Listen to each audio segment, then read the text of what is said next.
الحمد لله وكفى وسلام على عباده الذين اصطفى أما بعد. الحمد لله رب العالمين والعاقبة للمتقين والصلاة على رسوله محمد وعلى آله وأصحابه أجمعين. رب اشرح لي صدري ويسر لي أمري واحلل عقدة من لساني يفقهوا قولي. رب يسر ولا تعسر وتمم بالخير. ربي زدني علما ربي زدني علما اللهم ربي زدني علما والحقني بالصالحين.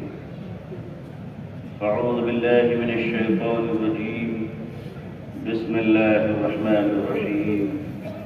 لقد كان لكم في رسول الله أسوة حسنة. صدق الله العظيم وصدق رسوله النبي الأمي الكريم. اللهم صل على سيدنا محمد وعطرته بعدد كل معلوم لك. اللهم صل على سيدنا محمد عبدك ورسولك وعلى المؤمنين والمؤمنات والمسلمين والمسلمات. عارف بالله شیخ طریقت حضرت مولانا مفتی محمد عبداللہ صاحب پھولپوری دامت برکاتہ شہ نشیب جلوہ گر ملک کے ممتاز علماء کرام اکابرین و اسلاف، بزرگان محترم، نوجوانان اسلام، عزیزان گرامی، سامعین نظام، عمائدین علاقہ،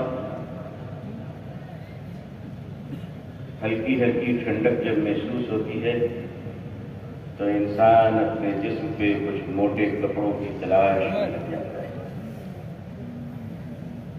سردیاں پڑتی ہیں تو پھٹے کمبلوں کی قیمتیں بھی بڑھ جایا کرتی ہیں.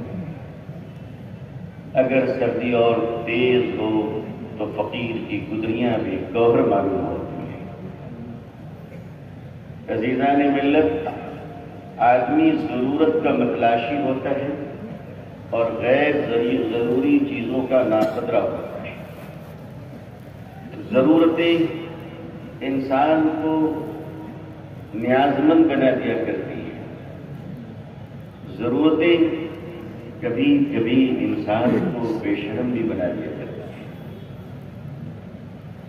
لیکن انسان ضرورت کا محتاج بنتا ہے یا محتاجوں کی ضرورت بنتا ہے؟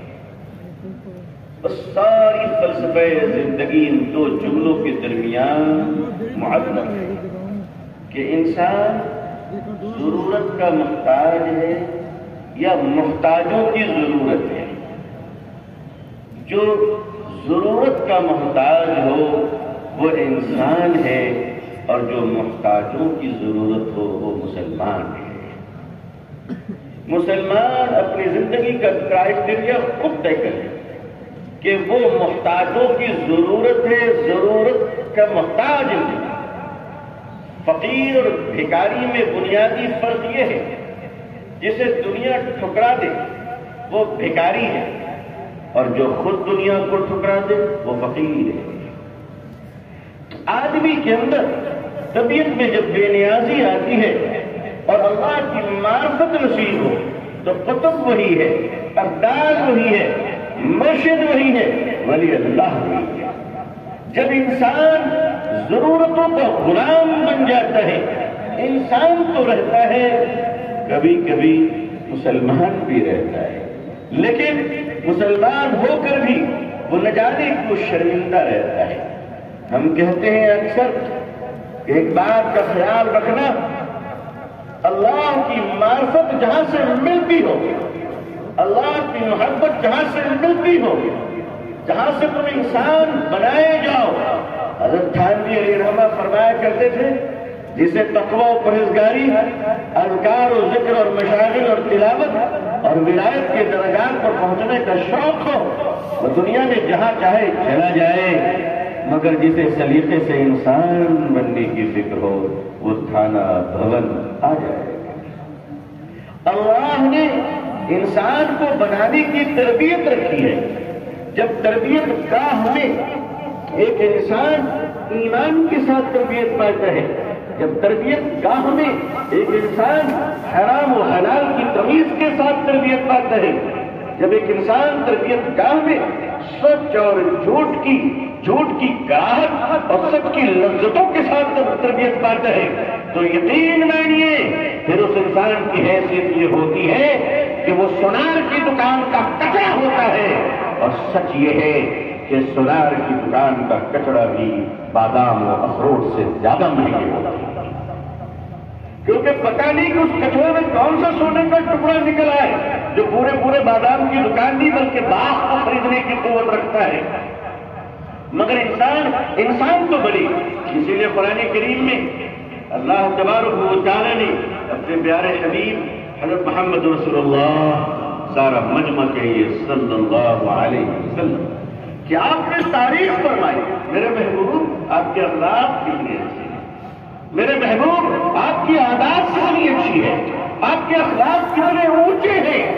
یقین مانیے اس روئے زمین پہ اگر دنیا میں کوئی انسان محبوب و مقبول ہوا ہے، چاہے وہ کافر مشرک کیوں نہ ہو، خدا کی قسم وہ اخلاق کی نعمتوں کی وجہ کر محبوب بنا ہے، ورنہ اخلاق اگر نکل جائے تو زمانے کا بڑا سے بڑا نمازی بھی خشک ہو جائے، اخلاق اگر نکل جائے تو وہ مرجھائے ہوئے پھول کی طرح ہوا کرتا ہے۔ میں طالب علم کی حیثیت سے دنیا کی ترقی کا جب مطالعہ کرتا ہوں تو ایسا لگتا ہے کہ اس دنیا نے صرف کلمہ نہیں پڑھا ہے، بقیہ حضور کے پورے اخلاق کو کاپی کر چکا ہے صلی اللہ علیہ وسلم۔ مجھے ایک واقعہ یاد آ رہا ہے، ساؤتھ افریقہ کے سابق صدر اور افریقی آزادی کے محرک اور وہاں کے مجاہد آزادی مسٹر نیلسن منڈیلا، نام سنا ہوگا آپ نے۔ نیلسن منڈیلا ایک بہت بڑی شخصیت کا نام ہے، سیاسی لحاظ سے ایک بڑے مفکر کا نام ہے اور بڑے مجاہد کا نام ہے۔ بہت لمبا عرصہ ان کا جیل میں گزرا، ظلم و تشدد ڈھائے گئے تھے جیل میں ان پر۔ ان کی ایک آنکھ کی روشنی، بعض لوگ کہتے ہیں کہ دونوں آنکھوں کی روشنی متاثر ہوئی تھی جیل میں اذیت رسانی کی وجہ کر۔ بڑے ظلم کے درمیان انہوں نے جیل میں زندگی گزاری، لیکن اللہ کی مرضی ایک وقت آیا جب ان کی محنت رنگ لائی، ان کی تحریک نے زور پکڑا، نوجوان سڑک پہ نکل آئے اور ملک کو آزادی نصیب ہوئی افریقہ کی، اور اس آزاد افریقہ کے پہلے صدر بنے نیلسن منڈیلا۔ اپنے دفتر پہ بیٹھے ہوئے تھے، اچانک انہوں نے اپنے ساتھیوں سے کہا کہ چلو ذرا شہر گھومتے ہیں، بہت دنوں سے شہر نہیں دیکھا، عمر گزر گئی جیل میں، اب صدر بنا ہوں تو دفتر میں رہتا ہوں، پروٹوکول رہتی ہے، حفاظتی حصار میں رہتا ہوں، چلو آج عام آدمی کی طرح ذرا بازار گھومتے ہیں۔ عام گاڑی میں بیٹھے، ان کے محافظین بھی سول ڈریس میں ان کے ساتھ تھے، وہ ایک ریسٹورانٹ پہ رکے، ایک کیفیٹیریا میں، اور انہوں نے کہا کہ دیکھو کتنا عام سا کیفیٹیریا ہے، میں کبھی کبھی یہاں چائے پیا کرتا تھا، پرانی یاد تازہ ہو گئی، چلو نا آج اسی کیفیٹیریا میں ایک کپ کافی پیتے ہیں۔ ساؤتھ افریقہ کا صدر نیلسن منڈیلا اس کیفیٹیریا میں جاتے ہیں اور اپنے ساتھیوں کے ساتھ آملہ کے ساتھ کافی پیتا ہے۔ اچانک اس کی نگاہ پڑتی ہے کہ ایک کرسی پہ کنارے ایک ٹیبل ہے اور اس کرسی پہ ایک بوڑھا شخص بیٹھا ہے جو کانپ رہا ہے، اس کے پسینے نکل رہے ہیں، منہ سے جھاگ گر رہا ہے، اب تب اس کی دم نکل جائے، جان نکل جائے۔ نیلسن منڈیلا اٹھے اور اس آدمی کو لیا اور لے کر اپنے ٹیبل پر آئے، ٹشو نکالی، ان کے چہرے کو پوچھا، پسینے کو صاف کیا، منہ کے جھاگ کو صاف کیا اور اپنے ہاتھوں سے کچھ ان کو کھلانا چاہا۔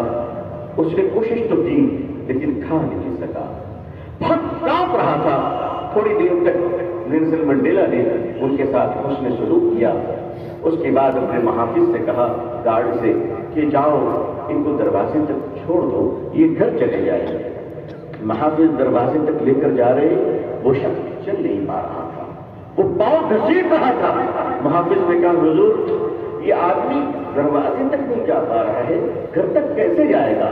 آپ کہیں ہم سرکاری گاڑی سے کھیلے چھوڑ آتے ہیں ان کے مکان تک۔ نیلسن منڈیلا نے کہا اسے دروازے کے باہر تو کر دو، وہ چلا جائے گا۔ کہا حضور کیسے؟ یہ تو بہت بیمار ہے۔ فرمایا وہ بیمار نہیں، وہ میرے جیل کے قید خانے کے کمرے کا محافظ ہے جو مجھ پر ظلم ڈھایا کرتا تھا، مجھے دیکھ کر اس کی حالت یہ بن گئی ہے۔ آج مجھ کو دیکھ کر وہ کانپ رہا ہے، مجھ کو دیکھ کر وہ تھرا رہا ہے، وہ سوچ رہا ہے کہ پتہ نہیں مجھ کے ساتھ کیا سلوک کروں گا۔ مگر وہاں نیلسن منڈیلا انہوں نے کہا کہ یہ جانے دو، ان کو جانے دو۔